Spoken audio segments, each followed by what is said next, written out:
Okay, go ahead. Okay, good.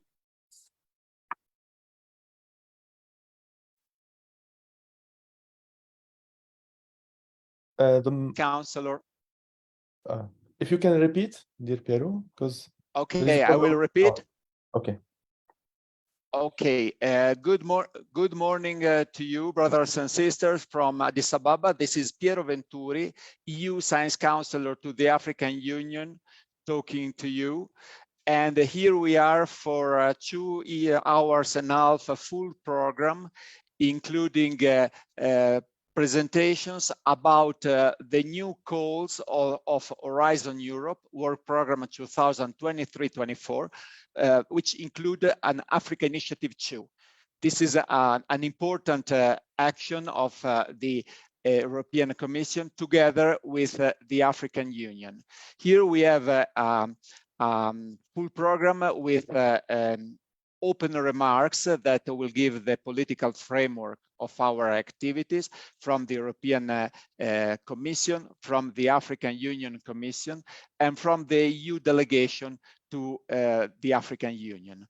Then we will have a comprehensive presentation of the Africa Initiative, followed by testimonials, views of African scientists that has been involved in our program and that are interested to give their opinions, their views about their experience. Then we will have a full section, question and answers. So hopefully we will have also answers to your questions. So let's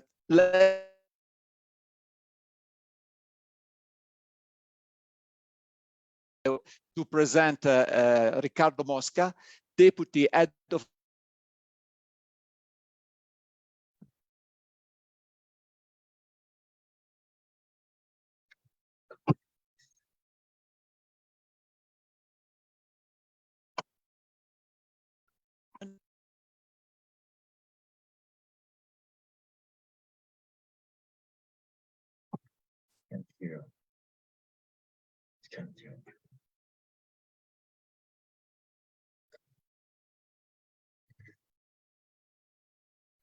We can hear you. Please go ahead.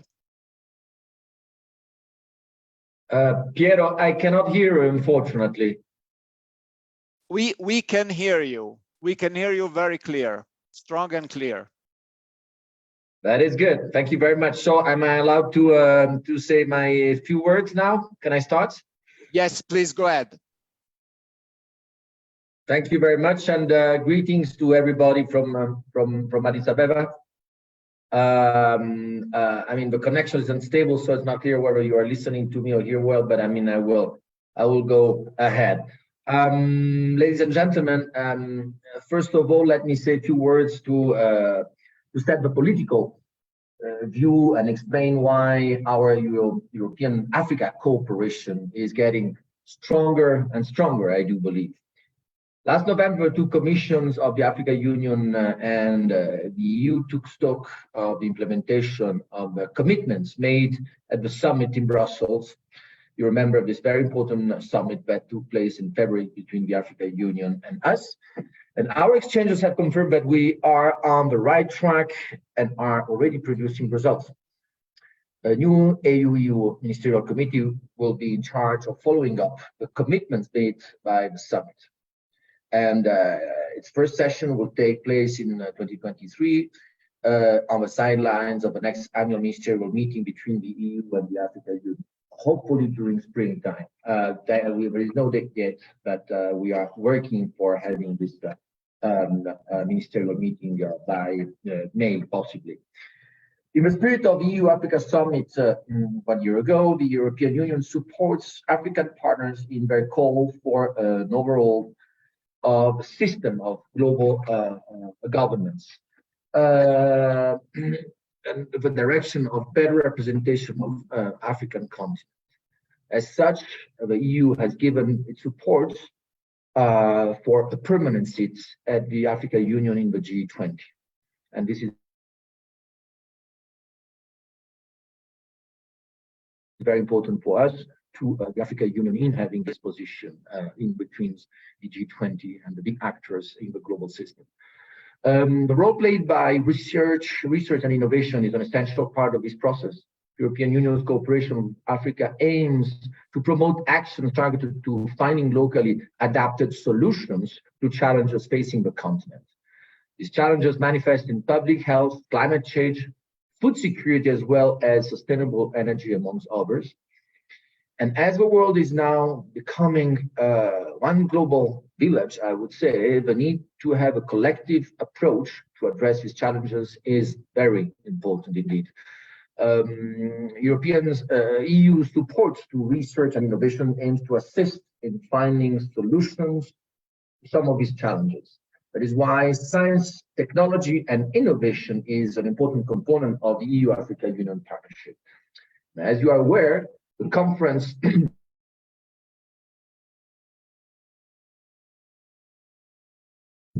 this conference marks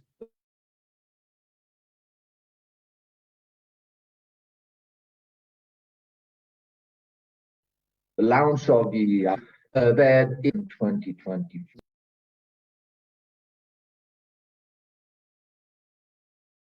I think there is some trouble with Ricardo. Ricardo, can you hear us?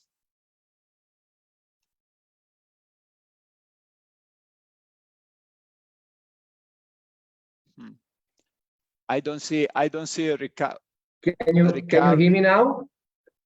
Now we can hear you. Maybe it's better you switch off the camera. I will do that. Yeah, indeed. We need to work a lot on research development on the digital in Africa and in Ethiopia. As you can see, we are always often facing this type of problem with internet, and that's a bit of a pity. Anyway, what I wanted to say is that this conference marks the launch of the African Initiative 2, that is to cover work program 2023-2024, which is a follow-up to the first initiative, African Initiative 1, under the Horizon Europe program. Africa participated intensively and successfully in the Africa Initiative 1, with 184 African countries, African entities, with a local EU contribution to research and innovation of 83.7 million euros until now, which is quite a significant amount, I would say. This is an action coordinated by the EU-Africa Union high-level policy dialogue in science, technology, and innovation, where African and European member states work together. Coordinated by the European Union and the Africa Union Commission, the best actions are identified for a common advantage. It must be remarked that it is a win-win that both scientific communities must take advantage of. Therefore, this session will give you an opportunity to learn more about the calls for proposal available under the African Initiative 2 program. And you will hear about testimonies who will describe their experience working in the European project and also discuss any inquiries that you could be having on the program. This is a very, very important part, because I believe there are a lot of entities that are willing to participate to a program and would like to know better how to have a highest chance to get, to be selected and to receive funds, which is totally legitimate. So it is my great hope that the program being presented today will provide universities, researchers, innovators, and investors with the tool needed to accelerate innovation and improve the quality of the research. I therefore welcome you to this session and hope it will be really have a major impact on the future of research of Africa and also of Europe. Thank you very much, Piero. Many, many thanks, Ricardo, for setting up the political framework of our work from the European side. Now I'm happy to give the floor to Dr. Monica Idinoba, that is a Principal Research Scientist in the Department of Education, Science, Technology and Innovation at the African Union Commission. Dr. Monica, you're very welcome. Please go ahead. Thank you very much, Piero. I just wanted the audience to see my face, and then I go off camera. Good morning, colleagues. Good morning, Nike, and good morning, everyone who is here this morning. Representing the African Union Commission, I would want to join my voice to welcome you all to the launch and the training section of the Horizon Europe, which is also focusing on Africa Initiative 2. I personally consider today's event a very rare opportunity for Africa. Considering that under the EU-AU Partnership on Research and Innovation, the African Union Commission has been opportuned to coordinate a research grant. And we understand the value of what this kind of training session means. We believe that this training session will offer you the opportunity to understand the core processes, procedures, rules, and also offer you a chance to ask questions on issues that are not clear. The African Union Commission supports all programs that contribute to sustainable development efforts and also that contributes to achieving the agenda of the Africa that we want by 2063. So the African Union Commission applauds the launching of the Africa Initiative 2 as part of the Horizon Europe Work Program. We value our partnership in the research and development, and in particular, we want to thank the European Union who have remained committed to our joint cooperation since Lisbon 2007. We can also attest that within this partnership, value has been added from the perspective of research harmonization, technology transfer, networking, building synergies, and also serving as a platform that has enabled co-learning between partners in Africa and Europe. With several testimonies that are accruing from the past funded projects, some of which you will hear this morning, we have no doubts that the Horizon Europe Work Program, which includes several topics with a huge budget for cost for proposal to address joint priorities as has been agreed at the EU Research and Innovation Ministerial meeting in July 2020. Colleagues, in addition to other topics like in climate change, rural innovation, and so on and so forth, we believe that this is a window of opportunity to achieve, the vision of the African Union and also to achieve the Sustainable Development Goals. I therefore call on everyone who is present here or people that you wish to announce this to take advantage of this opportunity. In conclusion, I would like to thank the EU again for this financial envelope, and we at the African Union will ensure our continuous support. I thank you, colleagues, for your attention. Many thanks, Monica, for highlighting the deep interactions between our program Horizon Europe and the political agenda of the African Union Commission. Well, we all know that we work together full in line, and we will achieve important common results. That said, it's the moment to hear from Nienke Bousman. Nienke Bousman is the head of Unit for International Cooperation, DG Research, Technology and Innovation, European Commission. So, Nienke from Brussels, you have the floor. Thank you very much, Piero, and hello to everyone. Good morning from Brussels. I'm very happy to be here this morning. Hello to Ricardo. Hello to Monica, Ahmed. It's great. We are organizing together a series of webinars to raise the awareness of the opportunities, as has already been underlined by the previous speakers, on the opportunities for collaboration in Horizon Europe.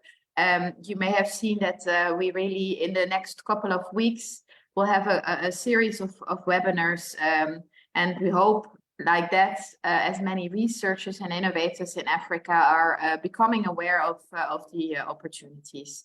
So let me also say from the Brussels side, things that you have already heard this morning, as both indicated by Ricardo and by Monica, EU cooperation is really on top of our agenda, and this is also the case in the field of research and innovation. And I'm also particularly happy, personally, have been engaged in this for over 10 years, and we really are improving and going forward. For example, I was very happy. I mean, of course, for the last couple of years, we couldn't really see each other. But in November last year, we met with many of you in Nairobi, where we organized a very important stakeholder event on the EU innovation agenda that we're developing hand in hand. It brought together around 500 stakeholders from different countries in the EU and in Africa. And on Monday, for example, I was in Cairo, Egypt, because there we also organized a very big regional event to raise the awareness amongst North African countries on the opportunities in Horizon Europe for collaboration. We presented both the Africa Initiative and the Mediterranean Initiative. EURAXESS Ahmed was also there with us. And there again, around 500 people in the room and online. And from the immediate feedback we got, it was very appreciated. And then now, of course, we're looking forward very much to the upcoming ministerial meeting in Addis Ababa in June. So we look forward to coming to Addis in June together with EU Commissioner Gabriel, who is responsible for research and innovation. So a lot of things going on. Research and innovation are, of course, indispensable tools to provide sustainable solutions to global challenges. And we really believe that international cooperation is key to turn such challenges into mutual gains. And we also see this cooperation between the African Union and the European Union in R&I really as very positive. And on the EU side, we've given it direction also through several policy papers that came out in the last years. For example, towards a comprehensive strategy with Africa, as well as the global gateway, and of course the global approach to R&I, which is the EU's strategy in terms of international cooperation in R&I that we released in 2021, where we really are expressing the commitment to strengthen cooperation with the rest of the world, of course adapting it to the evolving global geopolitical landscape, as well as to the EU's political priorities. We aim at promoting reciprocity, a level playing field based on shared fundamental values and principles that should root our cooperation in R&I. For example, academic freedom, gender equality, research ethics, open science, and evidence-based policy making. And in light of this strategic priority of research and innovation in this partnership, with Africa, the global approach really foresees special openness towards African countries, researchers, innovators, wishing to thrive as knowledge-based economies and to accelerate sustainable and inclusive development. Deputy Head of Delegation, Mr. Mosca, has already explained to you that we have a very vibrant policy dialogue between the African Union and the European Union. This includes the commissions on both sides, but also all the member states. And this is really our platform to discuss and set priorities for the years ahead together. In 2020, we had the first ministerial meeting where we decided on the main priorities going forward, which are public health, the green transition, which includes sustainable agriculture, nutrition, as well as climate change and sustainable energy. The third priority is innovation and technology, and the fourth one, capacities for science. These new priorities that we decided in 2020 are, of course, building on what our long-standing cooperation. We have R&I partnerships already in the food and nutrition security and sustainable agriculture, climate change, and sustainable energy, as well as global health. The Deputy Head of Delegation also referred to this. We started over 10 years ago. I would just like to mention an example. I mean, some of you connected today are probably already familiar with the collaboration, the type of projects that we do together. The example I would like to mention is the Energy Village concept, for example, which is a long-term program for achieving renewable energy self-sufficiency at the local level. This takes place in Kenya, Ethiopia, and Uganda and Botswana, aiming to bring small, primarily rural regions to a state of 100% renewable energy self-sufficiency. As indicated before, I mean, our cooperation has focused over the last 10 years and more very much on research, on collaborative research. We saw a few years ago that the innovation ecosystems on both sides are really vibrant, and that we need to be doing much more together in getting the research results really to the ground, locally, to local jobs, local businesses, local products, etc. And that's why we came up with this idea of developing an innovation agenda, which really is focusing on translating the results of the research in the different fields into impact on the ground. And we hope that at political level, we get the endorsement of this agenda in the ministerial meeting in Addis Ababa in June this year. Horizon Europe, what you will hear all about today, and this Africa initiative really is a tool, is an instrument to translate, to implement the priorities that we are setting together in these political dialogues. So you will also see from the presentations today that is always translated to the 4 priorities that we set together, as well as already translating this innovation agenda in some topics and calls for proposals. It's not the first time we're doing this since Horizon Europe was launched in 21. In the first work programs also always run over 2 years. We already started with an Africa Initiative 1. This initiative had a budget of 350 million euros with 40 topics, focusing on these 4 priorities of our cooperation. And so far, we have contracted 75 projects with the participation of 184 African entities and a total EU contribution of 84 million euros. So this is until present.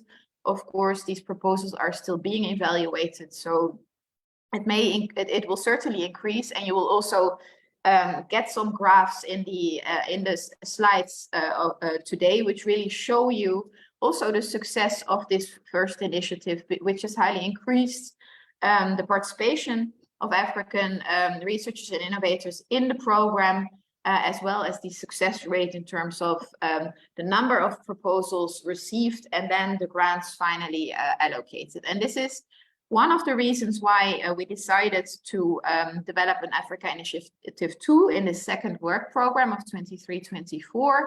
It has an overall budget of 300 million euros and around 30 topics, I think, but you will get all the details from my colleagues later in the webinar today. So yeah, also on my side, very happy that so many of you are connected this morning. These webinar series of webinars really is to raise awareness. We look forward also to your feedback on how we can enhance this in the future, because our aim is, of course, that as many researchers, research centers, innovators from the EU and the African Union work together, do research and innovation projects together. So I wish you a very great webinar. Thank you very much, Piero and the whole team for organizing this. Many thanks, Nick, for your very inspiring and promising words about the work we are doing together.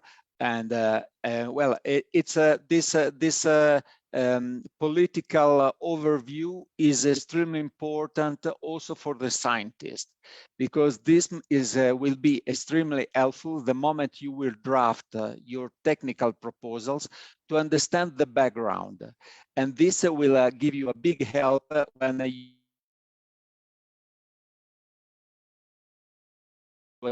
in your proposal. So this is a very essential part, and this is also the reason that we are sometimes repeating the same concept. You will see also in my presentation.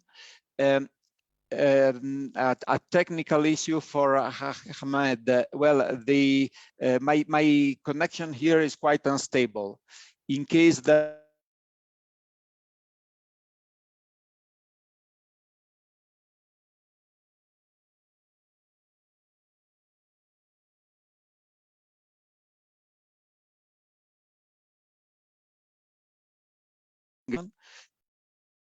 and no, I don't think this is a big.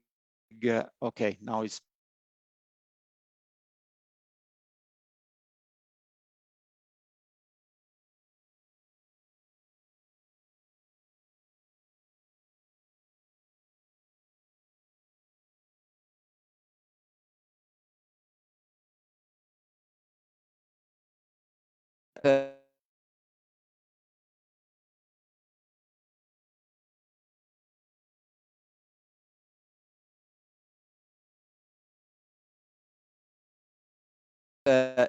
Before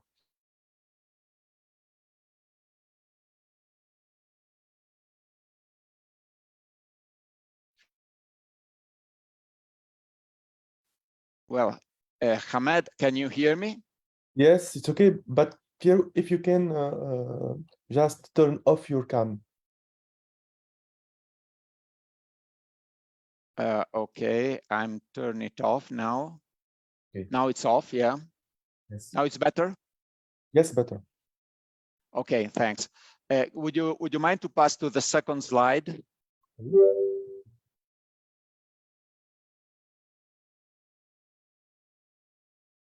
Okay, well, here we are. Here we have an overview of the subjects I'm going to talk about. First of all,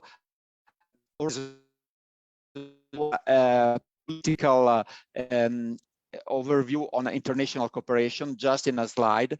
Then I would move to the Africa Initiative 2, that is mentioning the opportunities for Africa and also the work we are setting up all together. In the next slide, you will see our political vision. Okay, here we are. Our political vision. Well, our political masters are considering our cooperation with Africa essential to promote essential targeted actions to find locally solution to global challenges. This is also has been confirmed by the fact that the first visit of the President of the Commission, Ursula von der Leyen, took place in Addis Ababa just a few months after the new commission was set up. This to confirm the big interest from our political masters to have a strong cooperation. When we talk about our cooperation, we cannot forget that the comprehensive EU strategy for Africa was drafted and published at the beginning of this commission. This is a document you will find easily offline. You will receive all these presentations, and the hyperlinks to this presentation will lead you to the main documents I'm talking about. And as I say, the comprehensive EU strategy is proposing to scale up the EU's academic and scientific cooperation with Africa, aiming to set up an ideal interchange of knowledge between the two sides of our people. Then 1 year ago, we produced the global approach to research and innovation. This is a technical document that is aiming to set up our cooperation specifically in the field of research and innovation. When we talk about research and innovation, we cannot forget that all our interaction is as an important platform. This is the EU high-level policy dialogue on science, technology, and innovation. This has been established 12 years ago, And it's a kind of policy forum with the participation of the African Union Commission, European Commission, African and European member states, with the aim to set up long-term priorities, with the aim to establish a strong cooperation. This as a very important momentum 2 years ago, when we set up the first ministerial research and innovation ministerial meeting, where 4 main priorities areas has been established for cooperation. These 4 priorities areas are public health, green transition, innovation technology, and capacity for science. If we go to the next slide, we will see more in detail what we considered as the main results we want to get with our global approach to research and innovation. As Ninka already mentioned, our target is to preserve openness in research and innovation. This means to create a very transparent, open environment where all the scientists can cooperate, promoting a level playing field. This means everyone with equal opportunities, reciprocity, and fundamental values. So democracy, exchange of information, IPR issues that must be always taken into account, and open science. Then we also want to focus our attention on multilateral partnerships. So we identified this system to deliver solutions for the global challenges we are facing all together. And when I say think about multilateral partnerships, I'm not only thinking about the most political one, G7, G20, UN, but I also think about very technical platforms where all together countries from all over the world can discuss and solve a problem. It's well, no needs to say about the ECPP or EDCTP for what concern public health and other platforms. They achieve need obviously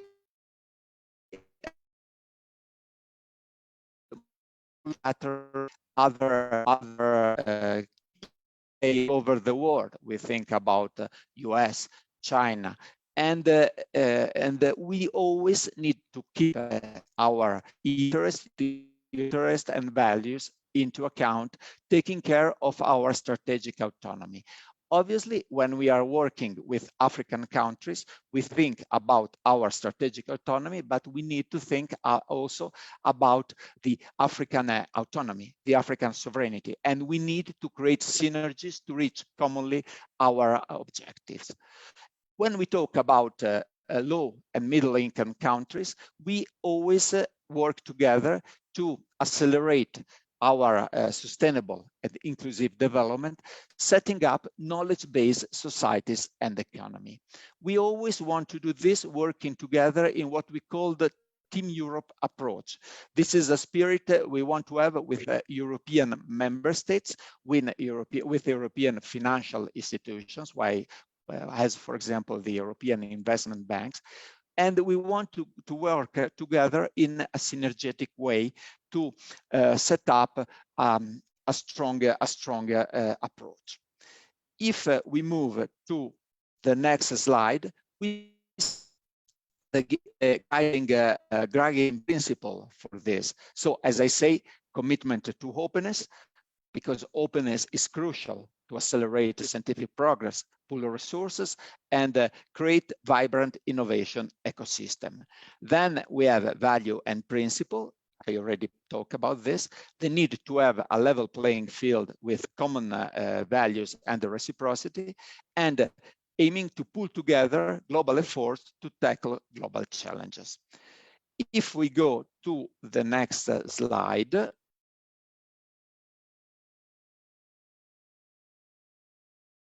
okay, we can start to mention the the Horizon Europe program. Well, this is an essential program that you probably already know. It started in 2001 and will last for 7 years. This is the biggest cooperation program in research and innovation in the world, with a total budget of 100 billions with B euros, and it's a program that is fully open for participation to the African partners. This is the key slide for this program, and you will see many times in these 7 years, and it's simplified the concept. When we talk about international cooperation, we follow Pillar 1 and Pillar 2.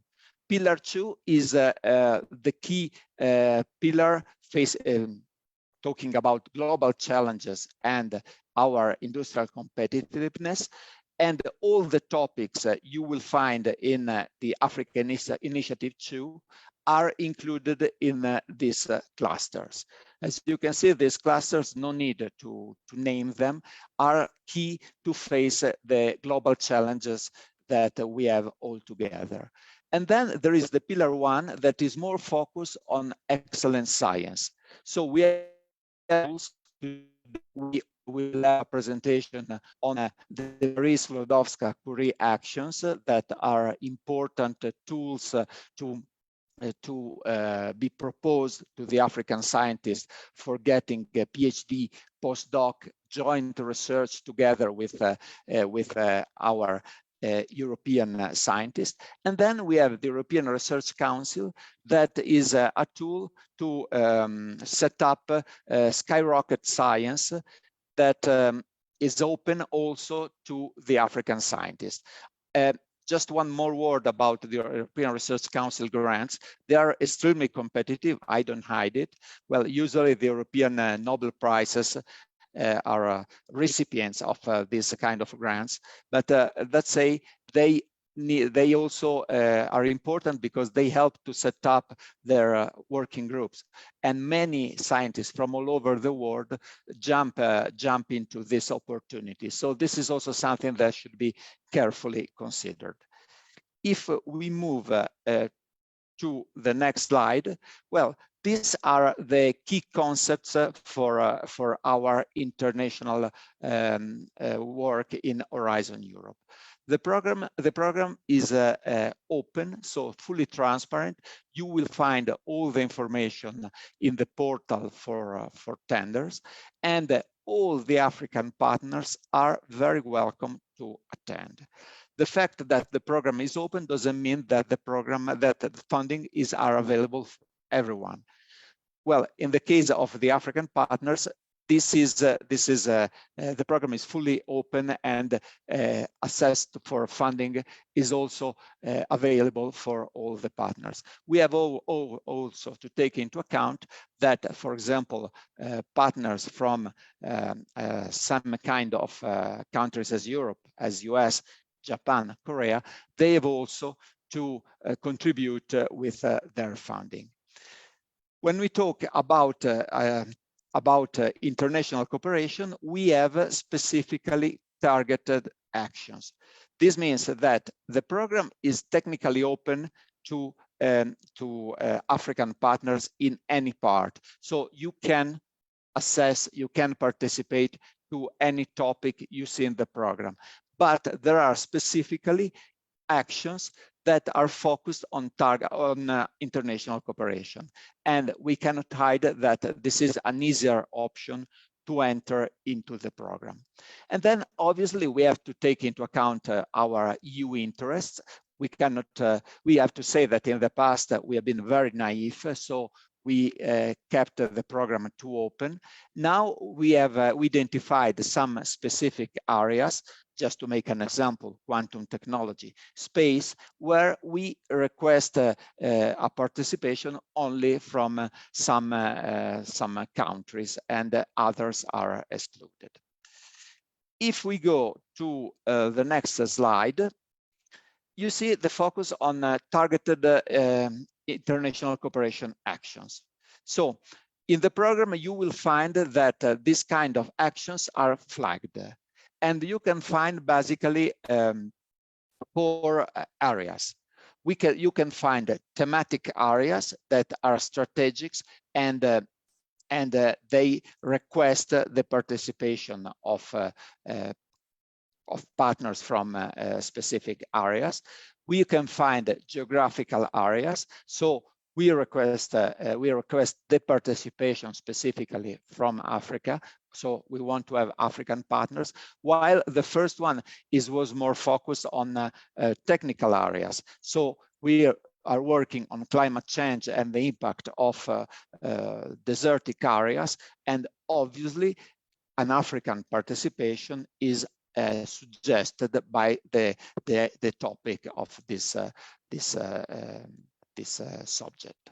Then we can have a multilateral initiatives where we request the participation of more partners coming from different areas, and obviously in this case there is already an agreement to have partners from these areas. And then there is a specific collaboration with key partners where we request together, we draft the topic, and we request collaboration with participation from these partners. How is going our international cooperation participation? Well, let's say that we have in the new work program 23-24, 22% of the topics flagged as international.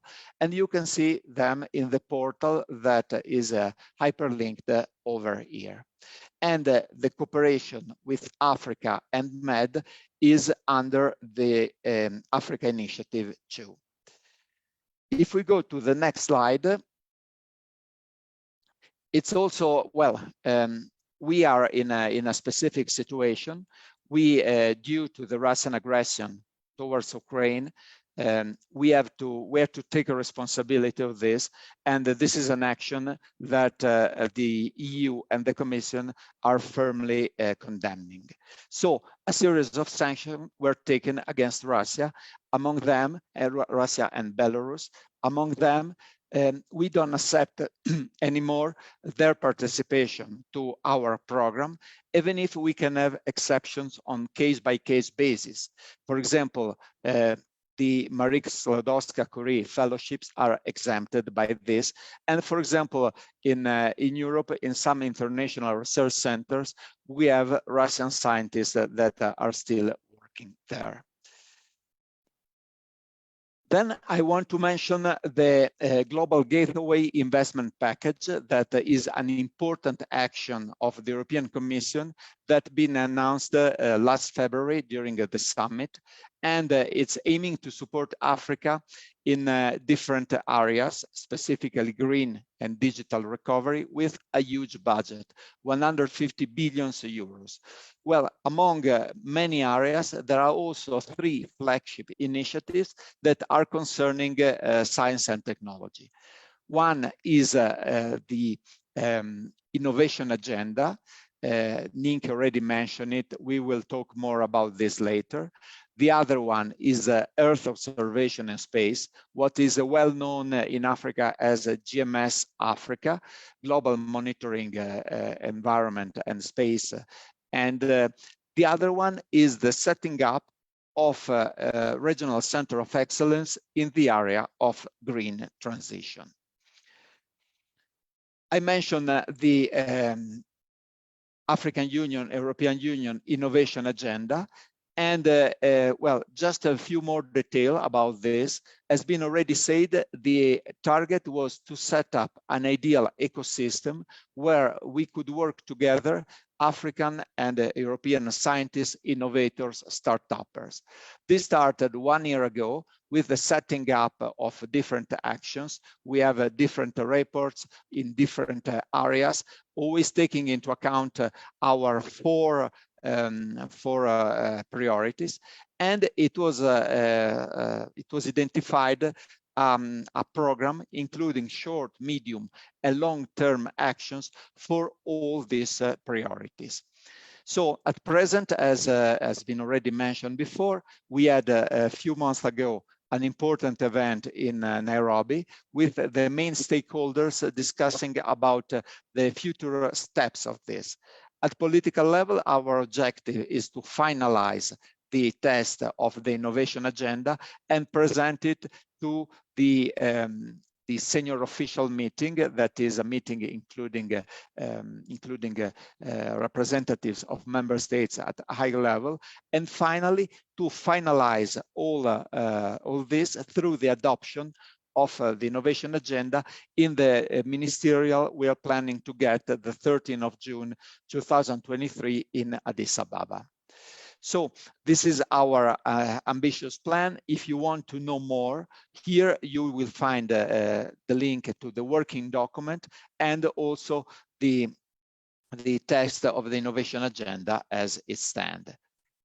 In the next slide, you can see that also the summit we had almost 1 year ago mentioned the joint innovation agenda and its ambitious objectives. But let's go now to the Africa Initiative 2. So as has been said, this has been building on the positive outcome of the Africa Initiative 1, with a total budget of 300 million euros, with around 3 topics in different areas. The different areas are specifically green transition, innovation and technology, and capacity of science. Now we enter in detail about these topics with a quick look at it. Well, here just to explain the slide. So you find the Horizon Europe thematic clusters. You remember that in the Pillar 2, there were different clusters, and this is the way they are divided. Then the name of the calls, the action type, CSI is a concerted support action. So this means that this is not a specific scientific, strong focus on scientific action. This is there is here also a political component to set up actions for the future. IA means innovation action, so action focused on innovation, while RIA means research and innovation action. Here you find the budget in millions of euros. Well, for some actions like the first one, obviously there will be one funded project with this budget. But when you find, for example, with the topic here, the 5th topic, you see a budget of 20 millions, this means that there will be more than one project funded with this action. Very important year. We have deadlines for the year 2023, and in this case, if you are interested, it's better you start to work straight away, and action for the program 2024. And then here there is the last column. The priority areas are identified for what concern our political agenda. So we start with the first one, the first topic, that is dealing with research infrastructure in Africa. Then we have a specific concerted support action dealing with the innovation platform. Then we have 4 topics on digital industry and space. The first one is concerning a cooperation with Sub-Saharan Africa. Then we have EU standards, and then Earth observation platform. And finally, action, designing space-based downstream application with international partner. If we move to the next slide, we find all the topics dealing with green transition. So we have the first one dealing with adaptation to climate change in Africa. Then we have another one on low emission climate resistant pathways, following the nationally determined contribution for a future aligned with the Paris Agreement. Then we have 3 topics on battery. This is a partnership on batteries for the EU, And the first topic is on technologies for cost-efficient and low carbon footprint downstream processing and production of battery-grade materials. The second one is for electric energy storage solution for grid support, and the other one is for non-lithium sustainable batteries with the European supply chains for stationary storage. Then we move to the one dealing with advanced aviation and or shipping fuels using microalgae. And then the one on the green transition and energy access in Africa. Then we have co-fund actions. Obviously, no need to say, when we talk about co-fund actions, we have different funding agencies supporting this kind of actions. And then we have another research action on the improvement of light harvesting and carbon fixation with synthetic biology and or bio-inspired biometric pathways for renewable direct solar fuels production. Then we have another topic for the partnership on 2.0, so on zero emission vehicles. And then we have a common actions of the two missions we have on oceans and water and the mission on soil deals for Europe. And this is a demonstrative action joining forces on this. Then if we go to the next one, here we have, okay, here we have all the part dealing with food, bioeconomic resources and agriculture. So we have the first four topics, sorry, that are supported by FNSSA. FNSSA is a platform, I will talk about it shortly later, this is the acronym for Food and Nutrition Security and Sustainable Agriculture. So the first one is an European partnership on sustainable food system for people, planet, and the climate. The second one is a link between the FNSSA and the PANAP, that stand for a Pan-African Network for Economic Analysis of Policies. Then we have a support platform for cooperation under the FNSSA, and another one to support the market and trade of agroecological food production. Then the topic 22 is a new African Union food safety.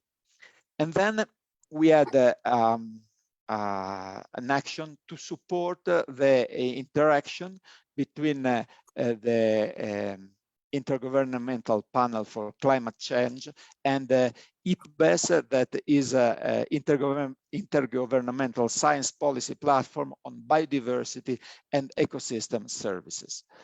Then we have one topic on agroforestry management and another one on climate neutral, social, fair trade food system. Then we have another topic on dealing with the Ocean Research Alliance. And finally, another one on bio-based solutions for humanitarian applications. So if we go to the next slide, we will find some results about the previous work program and the present one. Who are the main key players at African level? So on the blue column, you find the number of participants to different applications, total number. And in the red column, you find the participants, the African participants that has been selected and has been funded. So just to give you an idea, and well, obviously the ratio between the two give the success rate for any country. As you can see, there is not a big variability. I'm sure everybody is looking for his country. There is not a big variability. Usually the success rate is between 15 and 20%. So This means that more or less 1 out of 5, 6 proposals is selected. And this is true for Horizon Europe, for Horizon 2020, the previous program. And this is true also for Horizon Europe, the present one. Well, topping the list are the usual suspects. So South Africa, Kenya, Tunisia, Morocco, Nigeria, Ghana, and so on. There are even small countries that are doing a very good job, and they are also setting up a very strong system cooperating with Europe. Next slides give us an idea where the Africans are participating more. Well, you could also think about this, the area of food, bioeconomy, and agriculture, health, then Marie Sklodowska-Curie action, that are the grants I mentioned before, and then there will be a speaker talking about this, and then climate change and energy, and then digital industry space. In the next slide, we have an idea how we define our areas. These are areas that are defined by a pool of experts coming from Europe and Africa. When we talk about public health, we have the well-known EDCTP, that stands for European and Developing Countries Clinical Trial Partnership. This is a platform setting up different actions in global health research, poverty-related infectious diseases, and as an impressive budget of 1.4 billion euros, with contribution coming from European member states, African member states, obviously the European Commission, plus also the private sector. And as you can see, an important number of African and European countries are involved.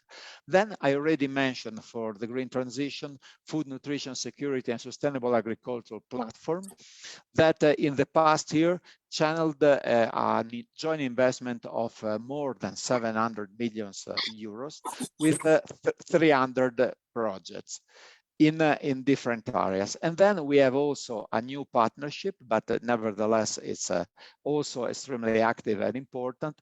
That is the climate change sustainable energy. That also allocated more than 1 million euros to the projects. Then when we talk about innovation and technology, we have a new project that is Enrich Africa, following also previous experiences in other continents.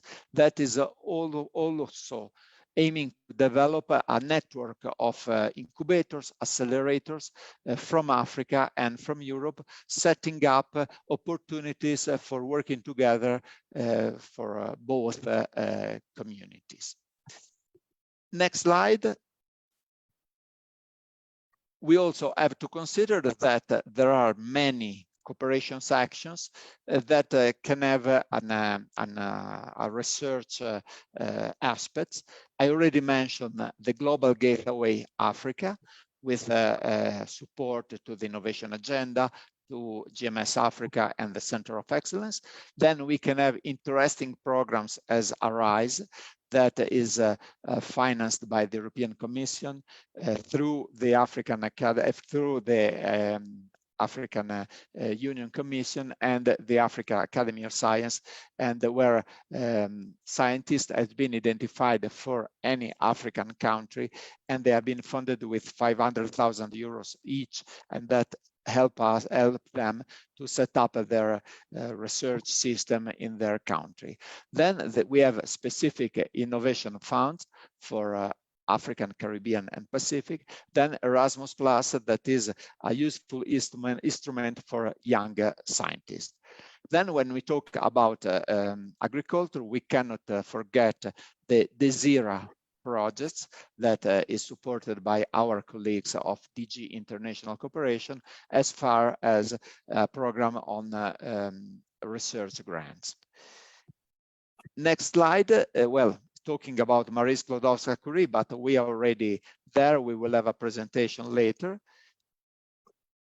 And I just want to mention that if someone has some doubts or will have some doubts after the end of this event, we are providing also other opportunities to enter more in detail. So we will have about our program. So we will have tomorrow a French-speaking program. Portuguese is not the 3rd of February, but the 7th of February. Then we will have a specific event with focus on energy calls, the 7th of February. And then different events focus on other countries. Note that all this kind of information and registrations, you will find them in EURAXESS. And then now I would like to conclude with this slide that in my view, it's important to summarize what we say today on different issues. And here you find also the third from the end is Horizon Europe funding and tender portals. It's very easy to get any kind of information. And I also suggest you to have a look at the National Contact Point portal. This is a portal that is identifying the key players in your country that can that are aware of the calls that can help you to set up contacts with Europe. And anyway, it's always good to get in touch with. Let's say I end up my presentation. Thank you a lot for this. I hope you I hope you get all the presentation. Hamed, did we have troubles or it was fine? It was fine. Thank you very much, dear Piero. It's okay. Okay, that's great. So now, well, we have 10-15 minutes question and answer, but I don't know. I mean, if there is one burning question, what do you think, Ahmed? I didn't have the time to check the 47 questions we have in the question and answer table. So if you want, we can give the possibility to 1 or 2 live questions. Okay, why not? Go ahead, please. So wait for participants.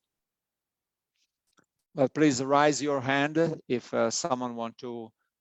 There is Precious. Okay. Yes. Please. Hi, thank you Okay. so much. Thank you so much for the presentation. I'm Precious and I'm from the University of Johannesburg. This was a good presentation, but I just wanted to ask you, well, is it possible for us to get the slides from your presentation? Because I feel also the presentation went on very quickly. So if it's possible that we get the presentation. And also I heard that you saying that the EU grants are very competitive, and I've noticed that. So would you say that it is advisable that as an African-based organization, we get a primary applicant, which is a European applicant, and we join forces together? Thank you. Okay, thanks, Precious, for your question. Well, for sure, the presentation is available and will be shared by EURAXESS Africa. And please use it, because there are all the hyperlinks that to different websites that can be very, very useful. Concerning the level of participation of an African partner, well, technically, an African partner could be the coordinator of the project, but we have to say that there is also a financial, administrative, and legal part that can be quite complicated. So usually what is happening is advisable to have an European coordinator that is taking care of this detail. Also because the Europeans are used to it. Usually many European universities, they have specifically a service for the European projects. While for an African coordinator would be quite complicated. Let's say, well, an African scientist can be the coordinator. Obviously, there will be an extra work, but I mean, this is fully feasible. I hope I replied to your question. Yes, I don't know if you can hear me, but yeah. So you're saying who will send the slides to us? I didn't get that first part. Yes, we will do it. We will do it. Okay. Thank you so much. Thank you. Thanks to you. Okay, then we have Abdurrahman Hassan Jibril. Yes, good morning.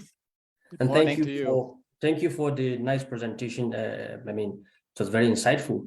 So my question, very straightforward, is if I have, because we are talking about partners in Europe, do you have specific partners that we have to get in Europe, or any university in Europe we can partner with? That's just my question. Yeah. Thanks. You are very welcome to partner with the universities in Europe that you consider essential for the project.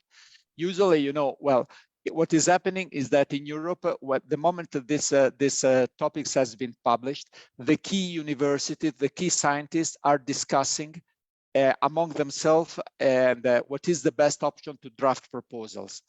And this is the good moment for you to get in touch with your partners in Europe, with your contacts, to say, hey, here I am.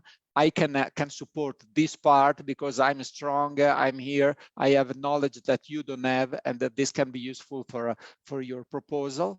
And you just like this enter into the project. All right, thank you. Thanks to you. The last question, if you want, Piero. Okay. So Jacob.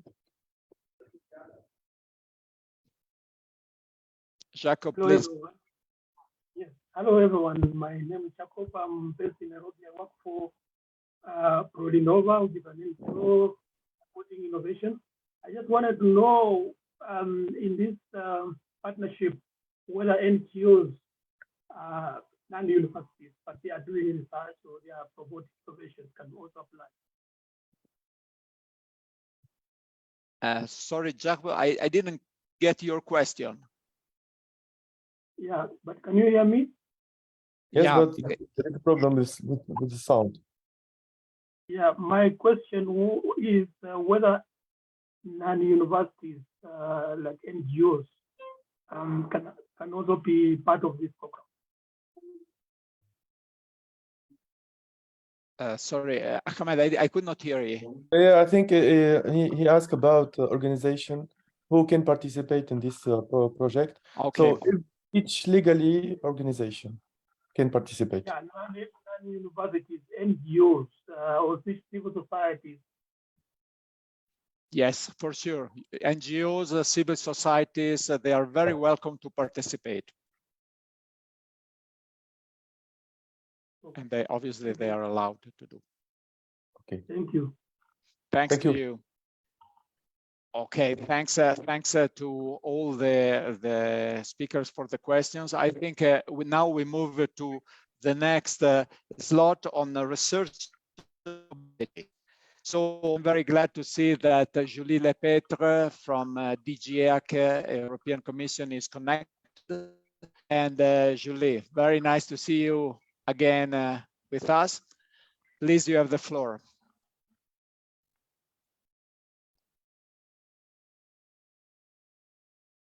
Thanks a lot. Can you hear me? Yes. Okay, Fine. great. I also try to share my screen. I think it's the case. I try to put it. Can you see the slide as well? Yes, go ahead. It's okay. Okay. Yeah. Great, thank you. So yeah, thank you very much. And indeed, I'm very glad to be with you this morning. Just for you to know that I'm replacing my colleague Maria. So you saw probably her name on the program, but I'm very happy to be there with you because I was indeed dealing with the Marie Skłodowska-Curie actions and Africa until very recently. So it's really a great pleasure for me to be with you this morning. This presentation is about specifically the Marie Skłodowska-Curie actions and the Horizon Europe, and they were already mentioned several times by Piero in his presentation. So I will just give some quick overviews of what the actions are about. And then I think that there will be also a presentation on EURAXESS, because indeed we are complementing each other with Ahmed, and of course I will be happy to answer your questions if there were any. So just for you to know that the Marie Skłodowska Actions have a motto, which is developing talents, advancing research, and it is indeed really highlighting the essence of the MSCA, namely, excellence, research, and development of skills. So overall, the MSCA and the Horizon Europe play a key role in training highly skilled, adaptable, and resilient researchers. And we all know that it has been revealed crucial actually during the pandemic, and also to tackle challenges and future ones. Under Horizon Europe, the MSCA are part of Pillar 1, so I won't develop here this slide again, because actually it was already mentioned before. Just to stress that under Horizon Europe, international, cross-sectoral, and interdisciplinary dimensions are cooperation, are the key dimensions of the program that we try to really further enhance.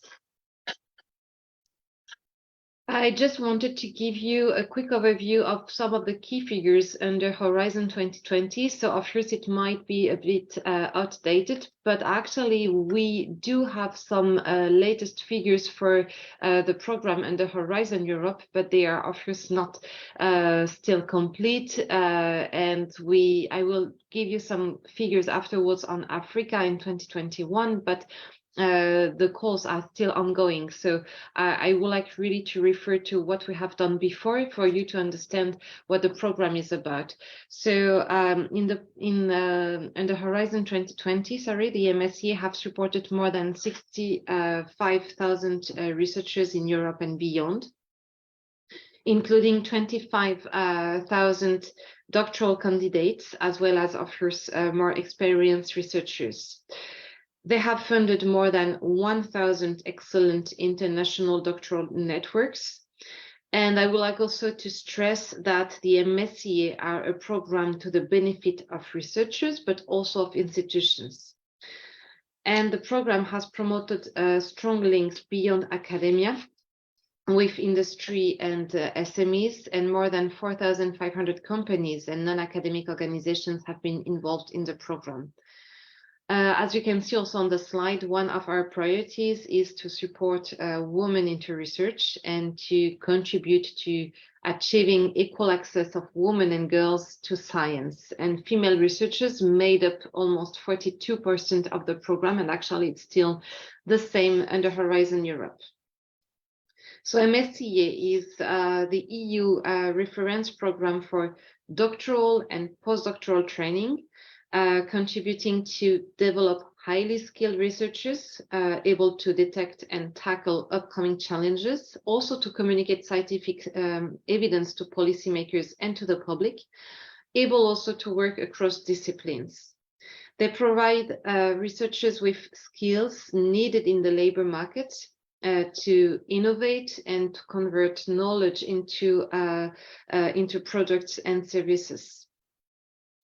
They develop excellent doctoral programs, as I already mentioned, and they enhance the global attractiveness and visibility of institutions which are involved. Total budget under Horizon Europe, for your information, is 6.6 billion euros. Some of the key features for you to understand again what are the main focus of the program. First of all, I would like to stress that we we propose actually actions for researchers' training, skills, and career development at all stages of researchers' career. The MSCA are a bottom-up program, meaning actually that it is open to all scientific disciplines. And this is an important point because I saw some of the questions referring to some very specific scientific fields, for you to know then that MSCA are really open to all. So we do not organize targeted calls. Proposals are actually selected on the basis of their excellence, impact, and quality and efficiency of the implementation. We also support international, cross-sectoral and interdisciplinary cooperation. I mentioned that point already. As regards international, the program is open to researchers from all over the world. And today, about 40% of MSCA researchers are from outside the EU.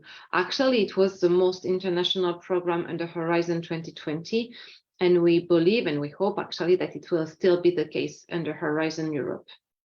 We promote also cross-sectoral and interdisciplinary cooperation. So as I said, we really try to enhance further the links beyond academia with industry and SMEs. And actually under Horizon Europe, we have included some financial incentives to reach that aim. About the actions as such, you have 5 different actions. I will rather focus on the 4 first ones. So doctoral networks. Here it includes joint doctorates and industrial doctorates, which are established by consortia of universities, but also research centers, enterprises, and any relevant non-academic partner. We have the postdoctoral fellowship for more experienced researchers interested in doing their research in Europe, but also outside Europe.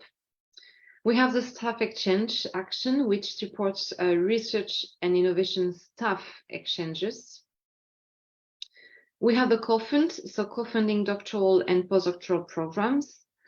And MSc and citizens, that's why I was saying at the beginning that it would be rather for you interesting to focus on the 4 first actions, because MSc and citizens actually is open to member states and to Horizon Europe associated countries, meaning that for MSc and citizens, there is kind of a limitation in terms of eligibility. And here, actually, we are talking about public outreach events such as the European Researchers' Night. As regards MSCA and Africa, actually, under Horizon 2020, the program involved more than 1,800 African researchers. As regards the individual institutions, there were about 184, which represented actually 281 participation, 150 projects, and 45 countries were involved. As I said in the introduction, I also have some figures under Horizon Europe, but the figures are from 2021 calls only, as again, we are talking here only about signed projects. The calls are ongoing, the other calls are ongoing. So for 2021 and for signed projects only, we had 12 African researchers involved in postdoctoral fellowship, which is actually a very competitive action. So the figure is pretty good. We had 42 participations from institutions, 34 institutions involved, 26 projects, and 17 countries were involved. But again, these figures may really and will surely actually evolve with the closing of the other calls and the ongoing ones and upcoming ones. Here actually you have the call calendar for 2023. So as you can see, actually, you have every year actually some publications for each of the actions. So postdoctoral fellowship are still to come, doctoral networks, staff exchanges, and co-fund. I would really encourage you to have a look to these different actions and also to reach out to EURAXESS Africa, because I know that Ahmed could be of great help to guide you through the different actions. And as Piero also mentioned, you could reach out to national contact points, because we have dedicated MSc and national contact points, not in all the countries, But if some of you have NCPs, MSc NCPs in your countries, actually it could be very useful for you to get guidance and help to understand how these different actions work, and also to prepare beforehand the different applications to these calls. Just for you to understand that usually the main participation for African researchers and organizations are in staff exchanges, because that's, let's say, the first step maybe to step in the MSCA, because it's quite it's easier, I would say, to go through the staff exchanges action, and then it can give you a great overview on how the MSCA work and allow you to evolve or to go to other actions afterwards.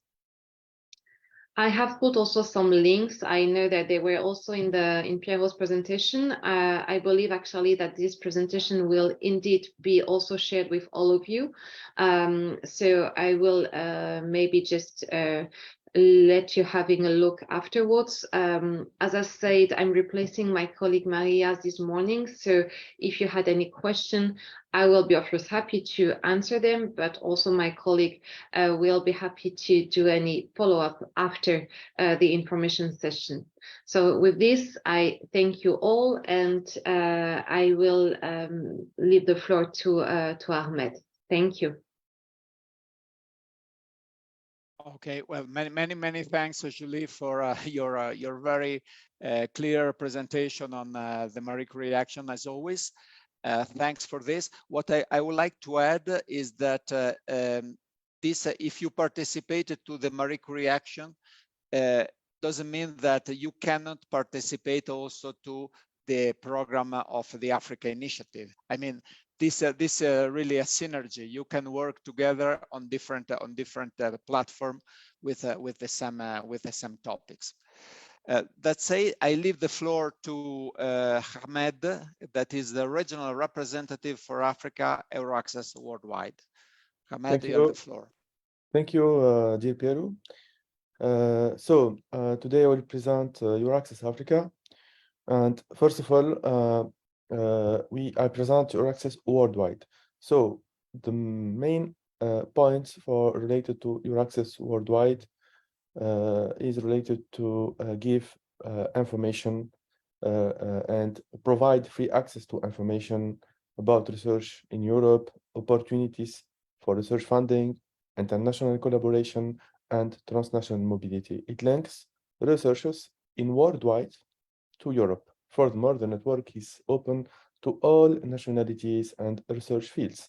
So the main tasks of EURAXESS Africa are, first of all, management and development of the EURAXESS Africa network.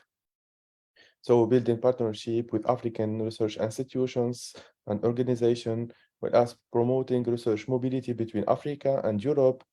Second, support for African researchers. This includes providing information and assistance to African researchers who are interested in pursuing a career in Europe, as well as supporting the career development of African researchers are already working in Europe, and promoting European research opportunities in Africa.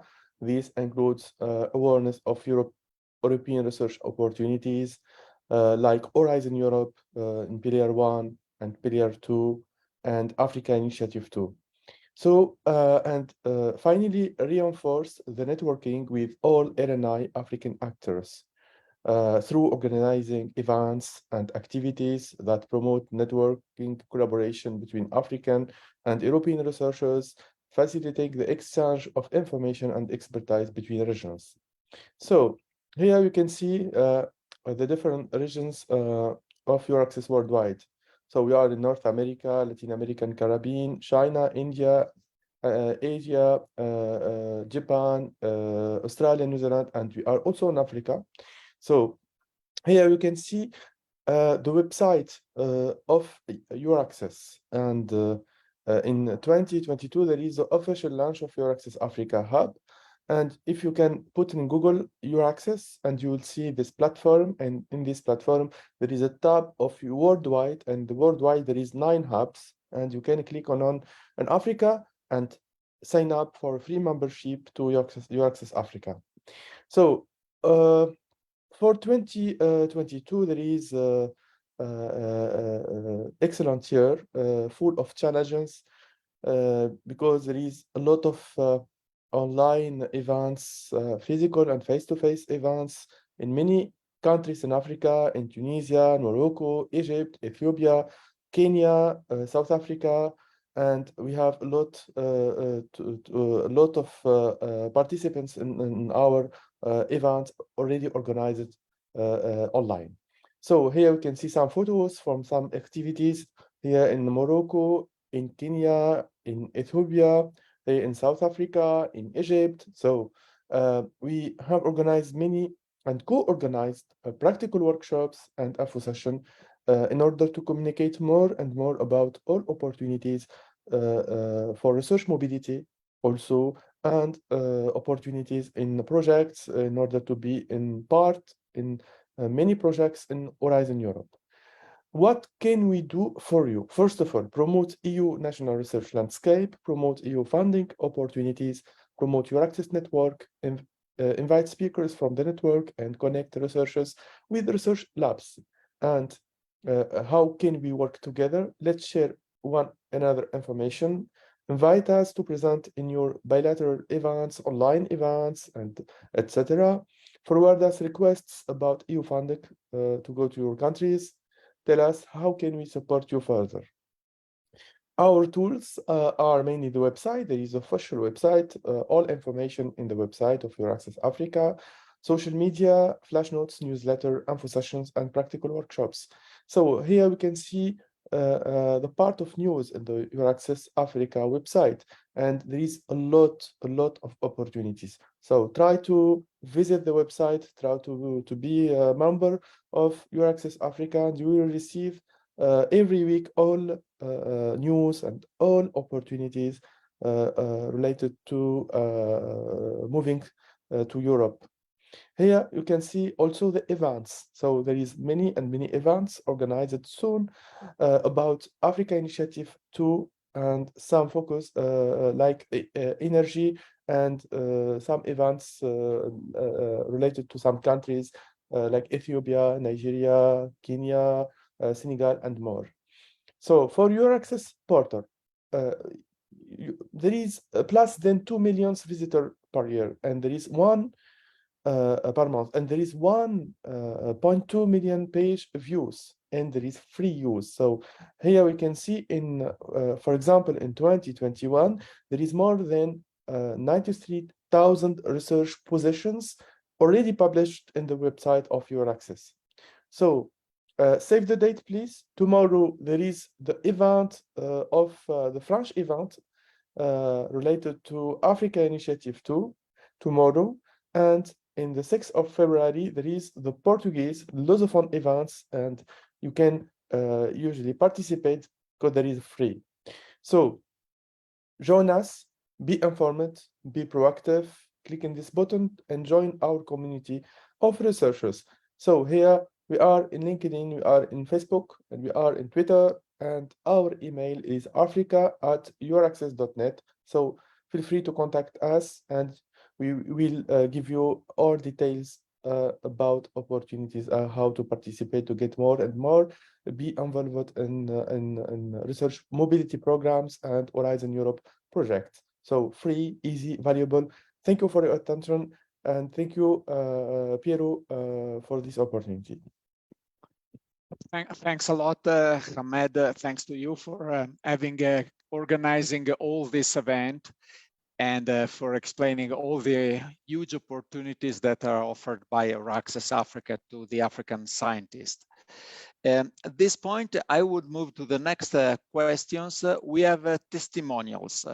We have African scientists that talk about their experience in the European projects, the positive aspects, the booster to their career, publications, interactions with European scientists, but also the weak parts of it.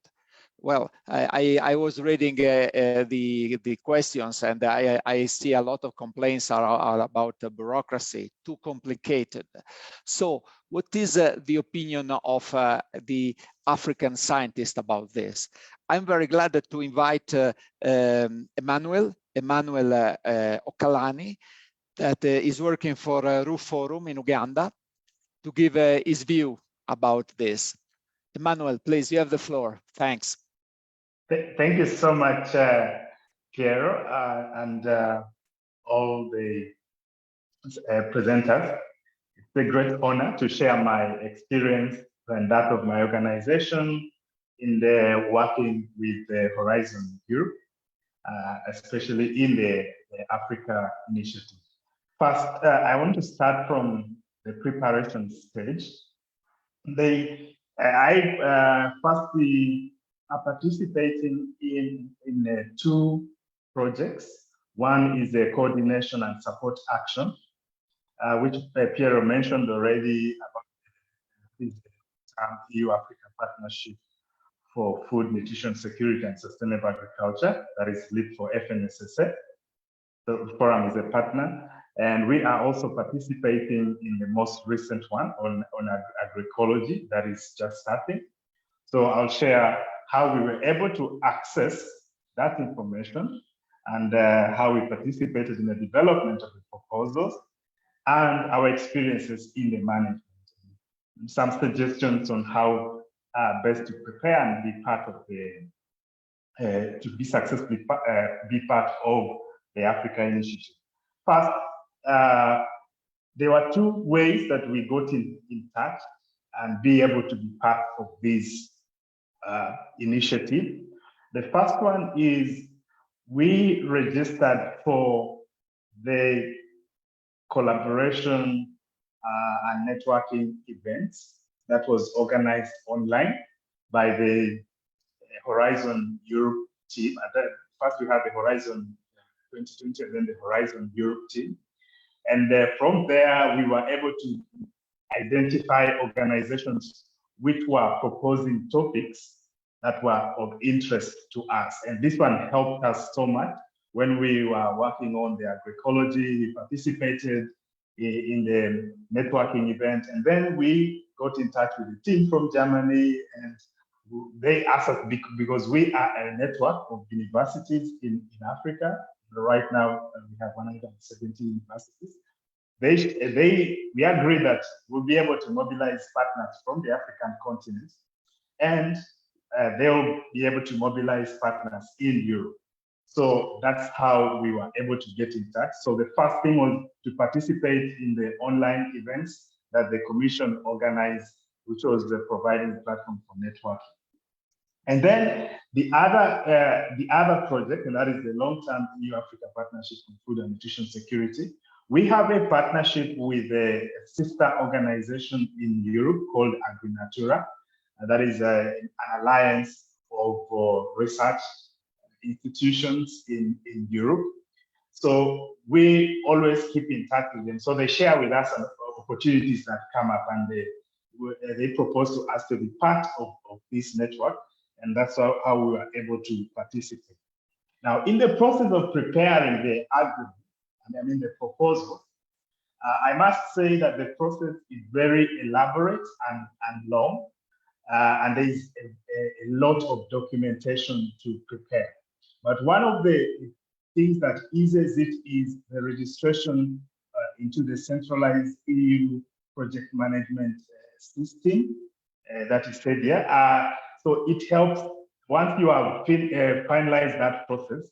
And we had again to get support from our partners in Europe to go through that whole process of registration for some institutions which have not. And after it was quite easy. But the other thing in the preparation was that we really liked the time frame that was given. Unlike in other calls for proposals of funding opportunities, there was sufficient time that was provided to prepare the application, almost 4 months, and some between 4 months and 1 year, because we were able to access calls for 2 years. So we have had one of 2021, 2022, and then now we have 2023, 2024, and then even previously, Horizon 2020, we had 2020, 2021. So, and they published calls that you could prepare in advance. So that was a very significant factor that helped us to prepare quality proposals. So we had more or less 3 to 4 months preparing the application form. And we had several meetings, and where there was opportunity, we were able to meet physically with some partners. And all the information that you require to prepare the application is online. And though the challenge that we experience, if you're not used to, there are so many documents prepared. Being AU and EU being bureaucratic institutions, there are so many documents that you have to make reference to. So we had to assign individuals to read through to understand the requirements of each document, from the political ones to the technical call for proposals, which in this case are the program documents. So we had to read these. And then there are several platforms where these documents are stored. So you have the repositories of the Commission, and then also you have where the call for proposals are posted. And you have, of course, the materials from the webinars, from the dissemination events like this one. So there were so many documents to make reference to, and that requires that you must have a good team, a large and dedicated team to actually read through and make sure that you meet the requirements of the call for proposals. So you don't just wake up one day and do a quality proposal. It's time. And then the other is, now for those where we got the projects, I must say that first, the funding itself provides for core activities. I must appreciate the commitment from the Commission that you get the money for the research, you get the money, the compensation for the staff time, you also get sufficient overheads. Unlike many funding agencies, the program provides up to 25% overheads. That allows very smooth running of the project. So you have both research and staff time compensation. The other thing is that in the implementation, I must say that the quality of the application, if it is selected, it must be really top-notch and very specific and clear in terms of the deliverables, the milestones, and the quality of the teams guarantees that the research outputs that are coming out of the projects are really making a change in the two continents, Africa and Europe.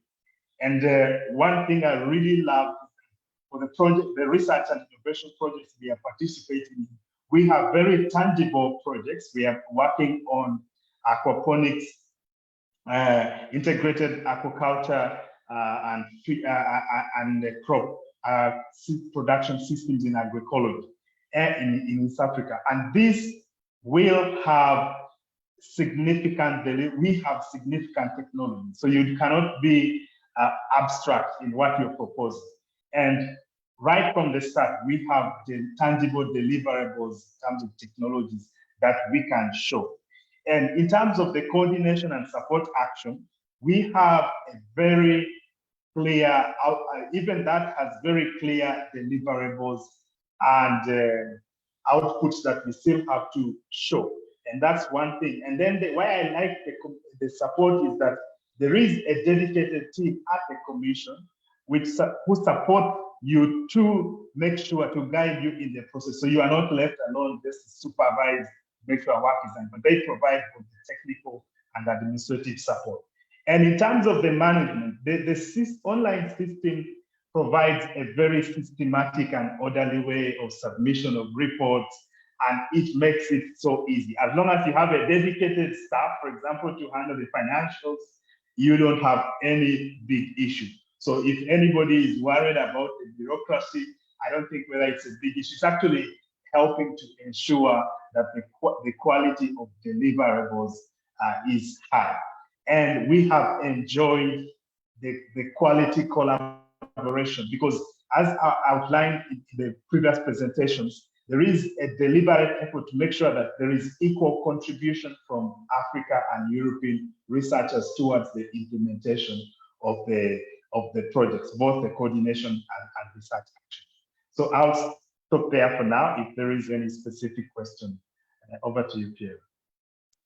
Many, many thanks, Emmanuel. You have been very, very clear to explain pros and cons of the process. It's not easy.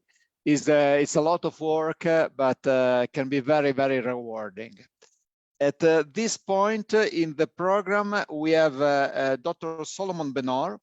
Unfortunately, Solomon informed us that is not available. For your information, Solomon is the national contact point for Ethiopia, and we were expecting from him to have an overview about the work, the opportunities offered by this job. Well, I would like, I was having a look at the many questions, and there is a question of a scientist from the Ethiopian University of Debre Berhan. You should really get in touch for your question with the national contact point of Ethiopia, that is Dr. Solomon. And as already been mentioned by me and by Hamed, there will be a specific event focused on Ethiopia next week. So, for sure, Dr. Solomon will be present there, and that will be also a good opportunity to get in touch with him. That said, I'm very glad to give the word to a veteran of this kind of activities, because last week he was also testimonials in the event of Kenya. But we have been so enthusiastic about him that we wanted to have him one more time with us. So very glad to give the floor to Dr. Shem Kuya, that is working at the Jomo Kenyatta University for Agriculture and Technology. So Shem, you have the floor. Thanks. Thank you so much. Is my screen visible? Yes, it is. Yeah. My name is Shem Kuya. I work with Jomo Kenyatta University of Agriculture and Technology, and I'm really happy, excited to share our experience. But also it turned out that by joining these webinars, there are a number of things that I learned and a number of opportunities that I've seen. So it's also of interest to me. I share experience with the two proposals that I've participated.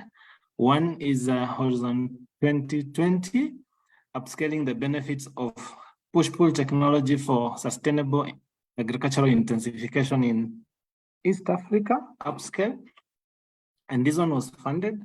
And so in upscale, we seek to understand and scale up the applicability of a technology called push-pull, which is used to control insect pests, that is stem borer and fall armyworm.